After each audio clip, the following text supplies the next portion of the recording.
It's a beautiful afternoon, and I warmly welcome you to the studios of Poly TV Ilaro. It's time once again for newspaper review and analysis. My guest is here seated. I call him Baba Agbalagba, and just this afternoon, I added another name, Le Professeur. Which Mr. one is the Adijademi, you're professor welcome to again? the studios. Thank you. I'm glad to be here. You're welcome. I like your attire. It looks Ankara as well as Kampala. Which of them do That's you the belong? the Chinese invasion in Nigeria. It's a pity that they are taking business out of our traditional adire makers. But what do you find? Under normal circumstances, I'm not. It's not fanciful to me, but well, you just have to do what you have to do. Well, that is a topic for another day. I think government needs to at least protect Nigerian market and of course our artisans, Yes, because this particularly kind of invasion is not too good. Ogun State. They must do something about this. This is our heritage, and they just need to work on it such that people can gain from this knowledge. I can't agree with you. Let's go straight to our business. And it's a newspaper review and analysis. And I have Vanguard, The Guardian, Nigerian Tribune, and The Punch newspaper. All newspapers today that came publishing were talking about the after effect of the ongoing war between Iran, Israel, and of course the United States. And I want to take a cue and want to take a discussion from the front page of a Punch newspaper. Businesses brace for inflation surge as petrol hits 1,300 naira per litre. Businesses brace up for inflation surge as petrol hits 1,300 naira per litre. When you look at what is happening around now, the cost of domestic gas, the one we call cooking gas, is rising. Petrol is rising, and the food items. The question is, what should Nigeria be doing now? Well, I think the situation is pretty bad, and if we don't take care, it shouldn't be allowed to get out of hands. Because as things, you said petrol at 1,300. That is in Lagos. I can bet that by the time it gets to Ibadan, to Ogbomoso, to Kwara, then what do you have? And it has been, I mean, people have said that this thing may rise to 2,000 naira per litre, 2,000, 3,000, if you do your research. You see, the government must do something. It is across the world. Even in the US, in the UK, prices of goods and services are rising because things. It's indeed a global village. The world is indeed a global village because as things remain, things are moving this way. Inflation is rising. If we don't take care, we may have a shutdown. Because it's a very, very serious matter. And left to me, government should start thinking about subsidizing some of these essential needs of the people. Maybe even transportation is essential. And if transportation goes haywire, then of course the prices of salt, of farm produce, and the rest of them will go up. So government will just need to do something, at least in the meantime, while this thing is happening. But America has said that no retreat, no surrender. I don't know how far these two can go in this because it's affecting them very well. Exactly.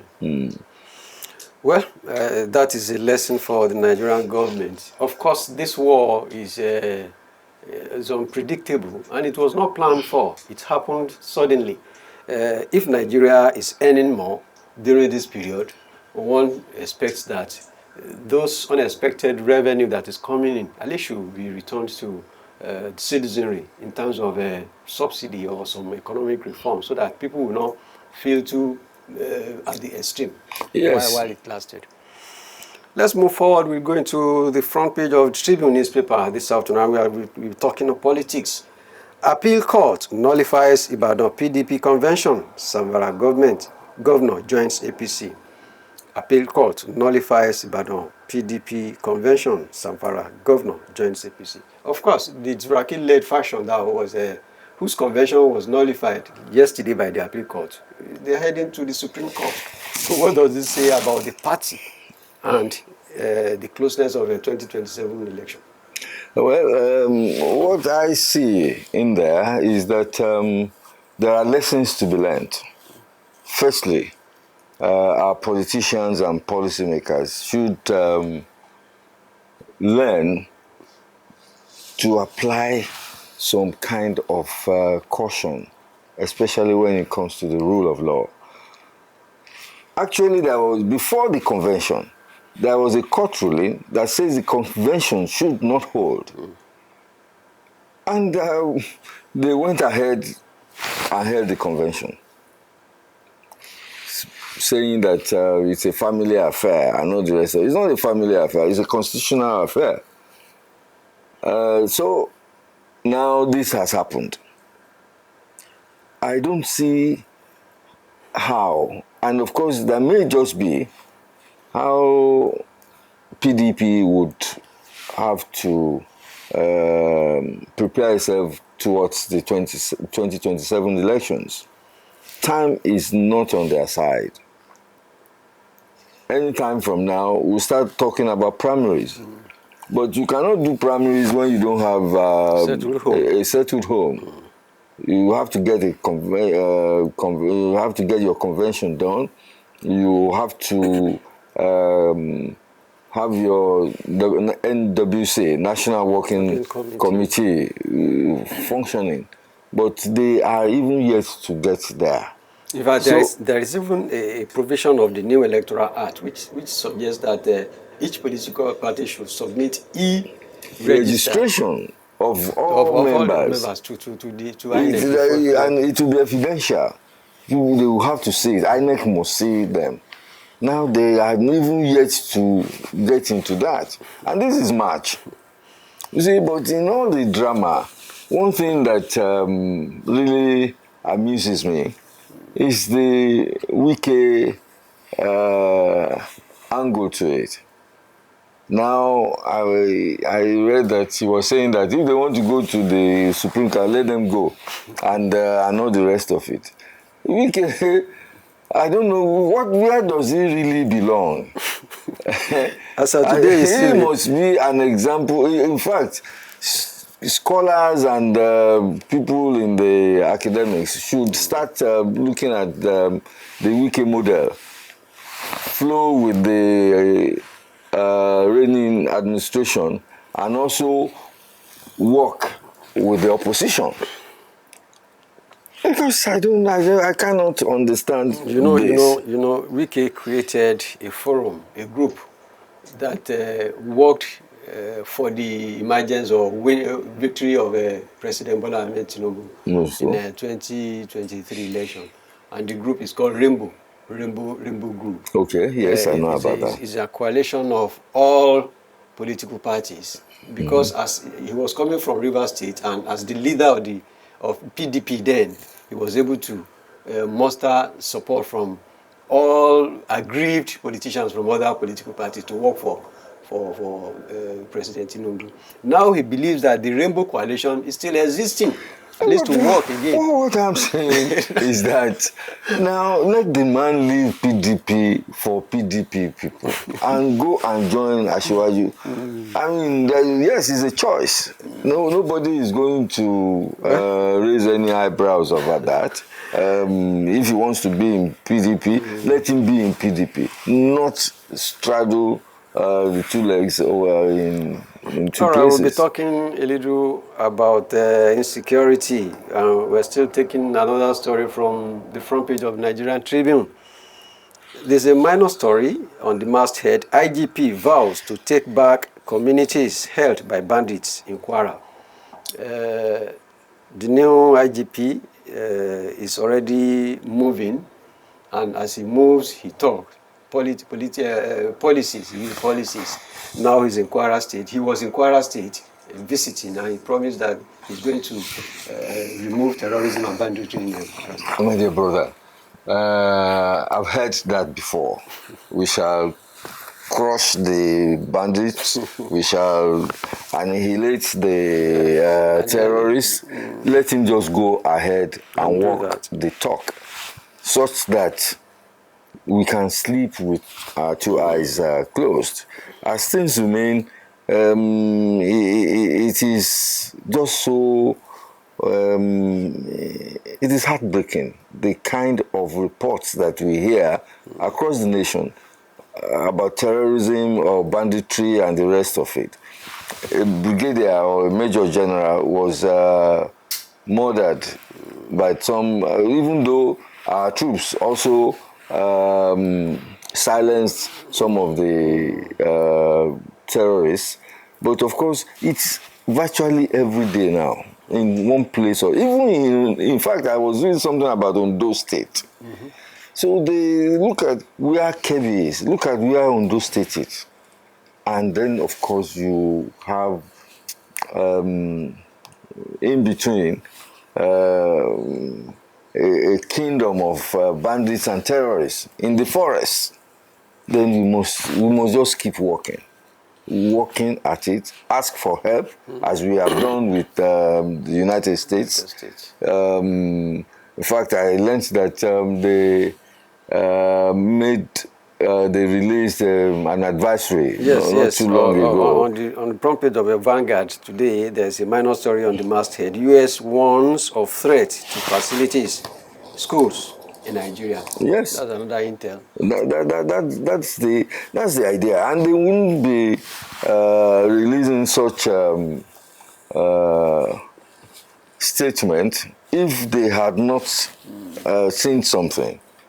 So we have to just keep working with all available partners to, kill this apart from this intel, this information coming from the United States government to Nigerians, we heard in the recent past that even these terrorist or bandit attacks on communities, they give ample notice. On some occasions, they give ample notice to the community they want to attack. But the question is, are this information not getting to military personnel or military agencies to forestall them? No, the thing is just that even if they do give, they probably will not give you the tea time of when they will strike. They probably will because in some places they are collecting taxes. There is farm tax, there is road tax. These terrorists or bandits, I don't even know which one is which now. Because all of them are criminals. All of them are criminals, exactly. So what I'm getting at is just that even if they do we have enough enforcement agents? That is, we are looking at how many soldiers, how many what's it called now? The DSS. The DSS, not even the DSS, I wanted to say. These people who help the vigilantes. The vigilantes. How many of them do we have? These people are in their thousands. And how far away from the villages are they? How far away from the town to the village? So all these things is needed to be sorted out, no doubt. All right, because of our time, we need to quickly wrap up. But before we go, I want to mention this sad story. The front page of a Punch newspaper. 2002 World Cup coach Onigbinde dies at 88. We lost a star statesman. Yeah. May the soul of that of the Baba, rest in peace. He really contributed to the level that we have found the football in Nigeria. He took Nigeria to the World Cup, and so many continental awards or trophies. And of course, over the time, he really did his own bit. And of course, he has left now. We just pray that he finds eternal rest. Well, unfortunately, we lost that reservoir of knowledge when we talk about football administration in Nigeria. Yeah. I had a session with him in 2016, 2017. Okay. And up till tomorrow, I still relish those periods I had with him because of the level of information, the level of karamadiri. Okay, that he he extends to people. It's unfortunate that it will happen when it will happen. Of course, of We course. want to pray for God to rest his soul and condole the family he left behind. That is the program this afternoon. But before I go, I want to thank sincerely Baba Agbalagba. I want to thank you for finding time to be here again. It's my pleasure. It's a pleasure having discussion with you at every time. Okay. Thank you too for inviting me. You're welcome. Okay. We shall leave until tomorrow with another fresh edition of the program. Good afternoon and have a nice day.